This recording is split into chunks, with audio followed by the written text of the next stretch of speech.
Level 2 is a gimmick. Priming. Okay? Priming. There's a little children's uh, game that was done many times when I was growing up. It's done in different ways and such. But they would ask you, like, when I ask you this question, every time you answer, you say white. Okay? What color is snow? White. What color is the surrounding surface of your eye, but not your pupil? White. Okay, with that said, I'm going to ask you a simple question. What does a cow drink?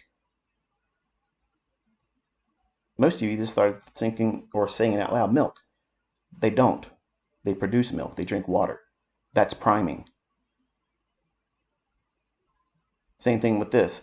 Every time I ask you this question, you say shop. Okay? SHOP. What does my wife like to do? Shop. What does my daughter like to do? Shop. What would you like to do if you had a whole lot of money? Shop. Okay, with that said, I'm going to ask you a simple question. What do you do at a green light? Some of you foolishly said stop.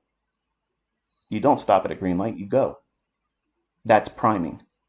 I did an example of this in a much more intricate manner on my SoundCloud account, The Illusion of Choice. And I still get emails from people saying, how the hell did you do that? That's priming. Priming is building a rapport with an audience member if you're a magician. If you are a hypnotist, you can prime the person in hypnotism. You can do a lot of things. And already I can hear all the gears turning on all the people that hate me. They're thinking, okay, that's how he's doing. He's hypnotizing his audience. He's hypnotizing his audience. He's brainwashing his audience. Oh man, whatever gets your ad revenue, right? Go do your thing. Christmas is coming. Your kids need to have toys. Do whatever you got to do. If you got to use my name for the shit on YouTube, go ahead. I don't give a shit. I'm still winning.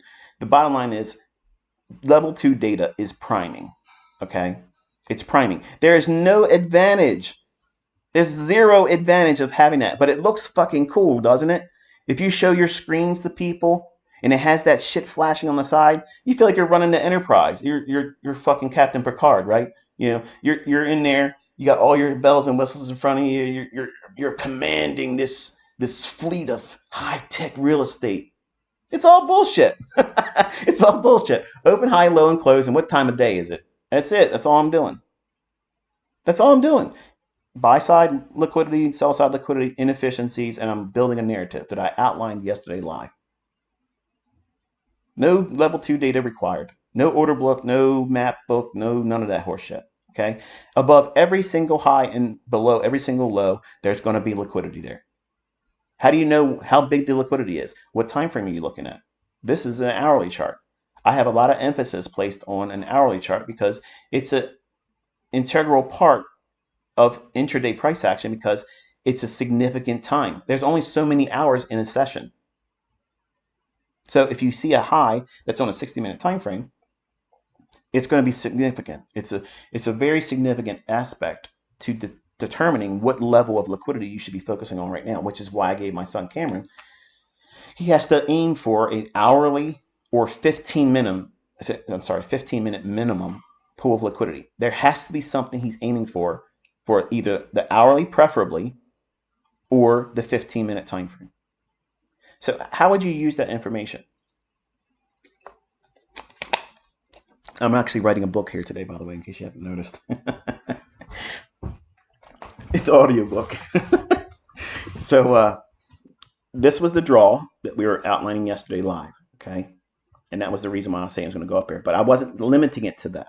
I told you to look past that level because I'm not a fucking support resistance trader. We go to it and through it. Where is it going to go, ICT? Up into this shaded area. How far can it go? We don't want to see it trade to the half of it and higher because then it erases its effectiveness as a indication that it reached up there just to go lower. Because if it went all the way up here to close it, that's a little bit problematic for me.